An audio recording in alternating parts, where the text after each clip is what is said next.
사무엘상 19장 말씀은 사울이 얼마나 집요하게 다윗을 죽이려고 했는가라고 하는 것을 묘사해 놓고 있습니다. 사울은 그가 가진 모든 힘과 권세를 동원해서 다윗을 죽이려고 하는 것에 반해서 다윗은 어떠한 반응도 하지 않고 있다라고 하는 겁니다. 다윗에 대한 묘사가 거의 나오지 않습니다. 다윗은 도망하는 일만 하고 있었다라고 하는 거죠. 자, 그러는 가운데 다윗을 돕는 무리는 뜻밖에도 요나단, 사울의 아들 요나단과 또 아내 미갈, 그리고 사무엘 선지자가 다윗을 돕고 있었습니다. 이렇게 저렇게 피해 다니다가 라마나옳이라고 하는 곳까지 피난을 했는데 거기까지 사울이 잡으려고 쫓아왔다가 사울이 하나님의 영에 붙잡혀서 다윗을 죽이는 일에 실패했다라고 하는 기록이 사무엘상 19장의 전체적인 내용입니다. 오늘 우리가 살펴보려고 하는 것은 다윗이 사울의 적대 행위에 대해서 어떻게 반응하고 있는가라고 하는 것입니다. 다윗의 모습을 살펴보면서 우리는 하나님 백성의 삶의 현실이 무엇이고 또 그 어려운 가운데서 하나님의 백성으로 어떻게 살아가야 되고 또 그렇게 살아갈 때 어떤 결과를 맺게 되는가라고 하는 것을 함께 살펴보려고 합니다. 우리 믿는 신자들은 시대는 다르지만 다윗과 비슷한 처지에 살고 있습니다. 하나님은 온 천하 만물의 주인이십니다. 그리고 우리는 하나님의 백성들, 그리고 왕 같은 제사장입니다. 자, 그럼에도 불구하고 우리의 삶의 현실은 세상 사람들에 의해서 핍박당하고 어려움을 당하고 또 우리를 해하려고 하고 오히려 믿지 않는 사람들이 득세하는 것을 보면서 우리를 힘들게 하죠. 믿는 자들에게 고난이 옵니다. 그러나 우리가 지난 시간에 우리가 말씀드렸듯이 그 고난은 우리에게 유익하게 하기 위해서 주시는 것이다 라고 말씀드렸습니다. 다만 받는 고난이 그냥 받는다고 고난이 되는 것이 아니라 고난을 어떻게 받느냐라고 하는 것이 중요합니다. 다윗의 삶에 사울을 통해서 고난이 찾아옵니다. 그런데 여러분 우리가 알고 있듯이 이 사울과 다윗의 삶의 결과가 어떻게 나타납니까? 사울의 마침은 분노로 스스로 파멸하는 존재가 되었고 반대로 어떤 반응도 하지 않고 도망만 다니던 다윗의 마지막은 결국 승리로 마치게 된다라고 하는 거죠. 이런 결과를 얻기 위해서 우리가 살펴보려고 하는 것이 이런 겁니다. 다윗은 그 위기와 고난에 있을 때마다 어떤 선택을 했는가라고 하는 것입니다. 어떤 삶을 살았는가라고 하는 것을 살펴보면서 우리도 고난 가운데 어떻게 살아가야 되는가라고 하는 것을 배우는 시간이 되기를 바랍니다. 첫 번째로 다윗은 사울에게 고난을 당했지만 사울의 폭력에 폭력으로 대응하고 있지 않다라고 하는 겁니다. 어떻게 이렇게 할 수 있는가? 우리가 직접 이런 고난과 어려움을 당하지 않을 때는 그럴 수 있겠다라고 생각을 할 수 있습니다. 그런데 내가 직접 그 억울하고 고통스럽고 어려운 고난 가운데 들어가게 되면 우리는 우리 본성이 그대로 나오게 된다라고 하는 거죠. 사람은 급박한 순간에 가면 다른 모습이 나오게 됩니다. 제가 한 2년 전에 기쁨이하고 사랑이하고 이제 병원에 갔다가 돌아오는 길에 인도로에서 이렇게 걸어오고 있었습니다.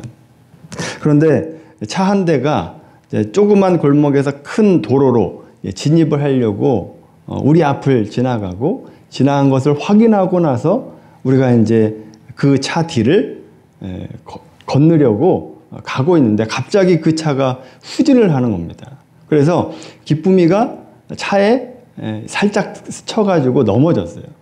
그때 제가 얼마나 화를 냈는지 차를 막 두드리면서 멈추라고 그리고 분노하는 나의 모습을 봤습니다. 근데 그때는 분노하는지도 몰랐죠. 근데 그 운전자가 내리면서 오 주여 하면서 내리는 것을 보면서 아차했습니다. 아차했어요. 내가 조금만 더 참을 걸. 이렇게 분노할 일이 아닌데 내가 이렇게 분노할 일이 아닌데 이렇게 어떻게 보면 억울한 일을 당하고 후진으로 우리를 치려고 하니까, 급박하니까 나의 본성이 나오는 것을 보면서 참 회개했던 시간이 있었습니다. 여러분, 오늘 본문에 근데 다윗은요, 억울한 일을 당하고 충분히 화를 낼 만한데도 불구하고 거기에 폭력으로 대항하고 있지 않다라고 하는 겁니다. 어떻게 다윗은 이 사울의 폭력에 폭력으로 대항하지 않았는가라고 하는 겁니다. 누가복음 6장 말씀을 한번 찾아보겠습니다. 누가복음 6장 43절부터 45절까지 말씀입니다.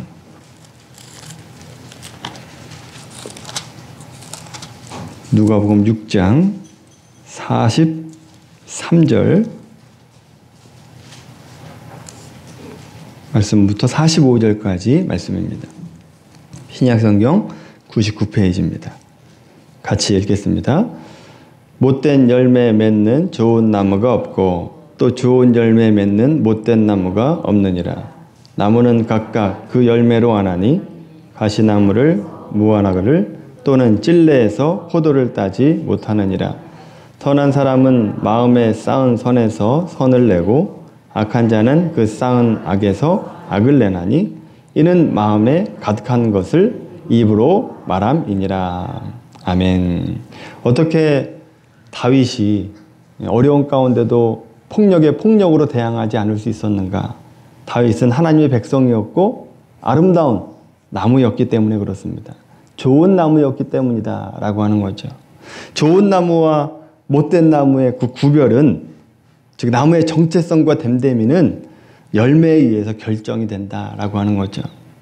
정체성의 문제이기 때문에 우리가 좋은 열매를 맺자 이렇게 결단한다고 맺어질 문제가 아니다라고 하는 거죠. 어떤 존재인가, 그 사람이 누구인가라고 하는 것이 더 중요하다라고 하는 겁니다. 자, 그러니까 다윗이 사울의 폭력으로 대항하지 않을 수 있었던 이유는 뭐냐?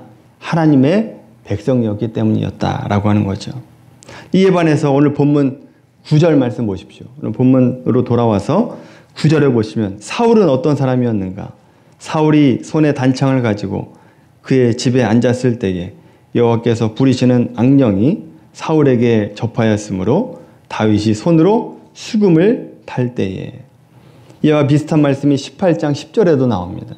사울은 악한 영의 지배를 받고 있었기 때문에 좋은 열매를 맺을 수 없게 되는 거죠.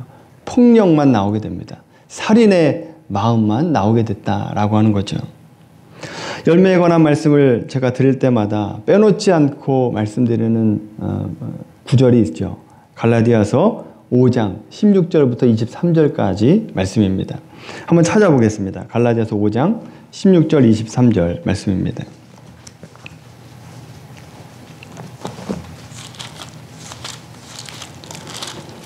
갈라디아서 5장 16절부터 23절까지 말씀. 자, 읽지는 않겠습니다. 우리 여러 번 읽었던 말씀이기 때문에 갈라디아서 5장 16절에서 23절까지 말씀입니다. 여러분, 이 말씀을 보시면 성령의 열매를 맺게 되는데, 이 말씀을 우리가 적용할 때 성령의 열매를 맺자 이런 결론으로 가서는 안 됩니다. 우리가 하나님의 백성으로, 그리고 하나님의 사명자된 자로서 살아가고 있는가, 아니면 세상의 법칙으로 살아가고 있는가, 그 구별을 해줄 수 있는 말씀이 바로 이 갈라디아서 5장 말씀이다라고 하는 거죠. 그러니까 판별식으로 우리에게 주신 겁니다. 평상시에도 이런 열매를 맺어야 되지만 특별히 고난 가운데 있을 때, 어려운 가운데 있을 때에 그 고난이 진정한 유익이 되기 위해서는 그 결과가, 그 열매가 성령의 열매를 맺혀질 수 있도록 우리가 살아가야 된다. 고난 가운데 견뎌야 된다라고 하는 것을 말씀해주고 있습니다. 우리가 힘들고 어렵고 억울한 삶 속에서 있을지라도 성령을 쫓아 살아가면 반드시 성령의 열매가 맺혀지게 됩니다. 반대로 고난과 고통 속에서 하나님의 방법이다라고 생각을 하고 행동했는데 그 나오는 열매가 분노와 시기와 투기와 싸움이다라고 한다면 아닌 것입니다. 잘못 살아가고 있다라고 하는 것을 알려주고 있다라고 하는 거죠. 그 열매를 보면서 우리는 내 자신의 신앙 상태, 그리고 내가 예수를 믿는 자로서 잘 살아가고 있는가 아닌가를 판별할 수 있다라고 하는 겁니다. 이것을 알면 내가 억울한 일을 당하고 힘든 가운데 있을 때에 어떤 선택을 할 것인가에 대한 해답을 얻을 수 있게 된다라고 하는 거죠. 두 번째로 다윗의 삶 속에서 배울 수 있는 것은 믿음의 길을 선택했다라고 하는 점입니다. 믿음의 길을 걸었습니다. 앞에서 말씀드린 이 좋은 열매를 맺기 위해서 좋은 선택을 해야 된다라고 말씀을 드렸습니다만, 우리가 어떤 선택을 해야 좋은 열매를 맺게 될지 당장 모를 때가 많습니다. 내가 어떤 것이 옳은 선택인지, 어떤 열매가 나올지 내가 지금 당장 확인할 수 없는 일이 대부분이다라고 하는 거죠. 그래서 어떤 선택이 옳은 선택인지 분명하지 않을 때, 무엇인지 잘 모를 때 우리에게 필요한 것이 바로 믿음을 선택하는 길이다라고 하는 겁니다. 믿음의 길을 걸어야 됩니다. 요한일서 5장 4절에서 5절 말씀 보시면 세상을 이길 수 있는 길을 제시하고 있습니다. 제가 읽겠습니다. 무릇 하나님께로부터 난 자마다 세상을 이기느니라. 세상을 이기는 승리는 이것이니 우리의 믿음이니라. 예수께서 하나님의 아들이심을 믿는 자가 아니면 세상을 이기는 자가 누구냐라고 얘기합니다.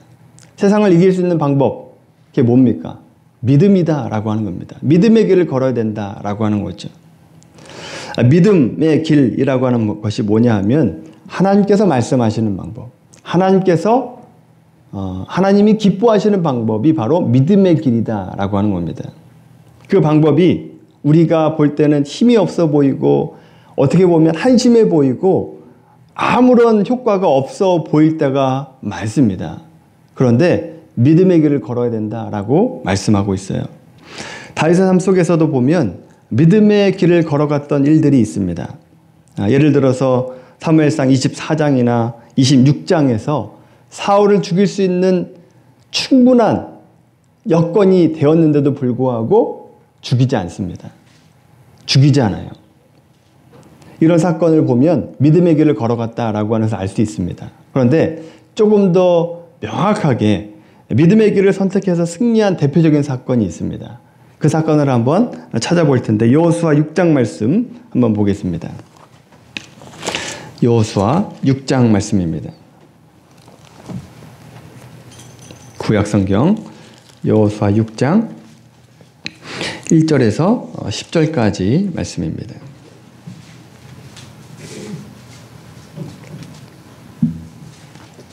(325페이지입니다) 여호수아 6장 1절에서 10절까지 말씀.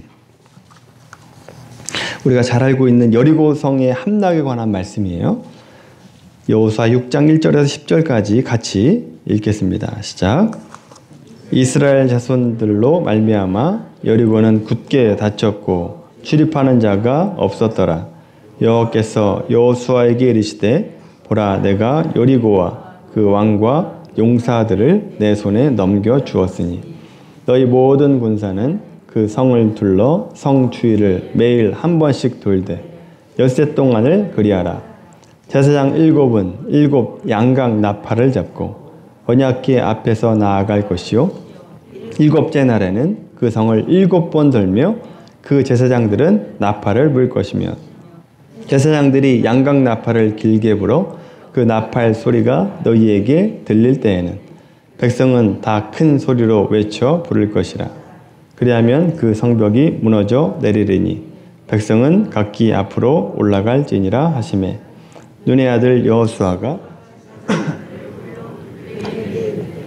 너희는 언약궤를 메고 제사장 7은 양각 나팔 7을 잡고 여호와의 궤 앞에서 나아가라 하고 또 백성에게 이르되 나아가서 그 성을 돌되 무장한 자들이 여호와의 궤 앞에서 나아갈지니라 하니라.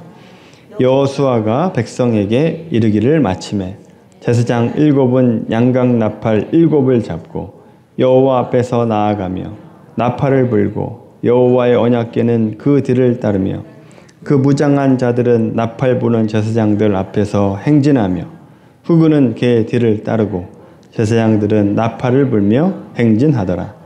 여호수아가 백성에게 명령하여 이르되 너는 외치지 말며 너의 음성을 들리게 하지 말며 너희 입에서 아무 말도 내지 말라. 그리하다가 내가 너희에게 명령하여 외치라 하는 날에 외칠지니라 하고. 아멘. 가나안 정복 전쟁 중에서 가장 상징적이고 중요한 전쟁이 바로 여리고 함락 전쟁입니다. 6장 1절 말씀 보시면 여리고는 굳게 닫혔고 출입하는 자가 없더라 라고 얘기합니다. 이미 하나님의 위엄과 또 권능 때문에 여리고 사람들이 전의를 상실하고 있었습니다. 자, 그런데 두렵기는 이스라엘 백성들도 마찬가지였습니다. 너무나 강대한 성이었기 때문에 그렇습니다. 여리고성은 너무나 강한데 우리는 전쟁할 수 있는 무기가, 변변치 않은 무기가 없었다라고 하는 거죠. 이때 하나님께서 여리고성을 무너뜨릴 수 있는 아주 중요한 방법, 전략을 하나 제시하시는데, 그런데 우리의 생각과 우리의 상식으로는 이해가 안 되는 명령을 말씀하고 있습니다. 우리가 생각할 때는 이 성을 무너뜨리기 위한 좋은 무기를 주셔야 될 것 같은데 그런 것이 아니라 제사장들에게 나팔을 불면서 여리고성을 돌라라고 얘기하죠.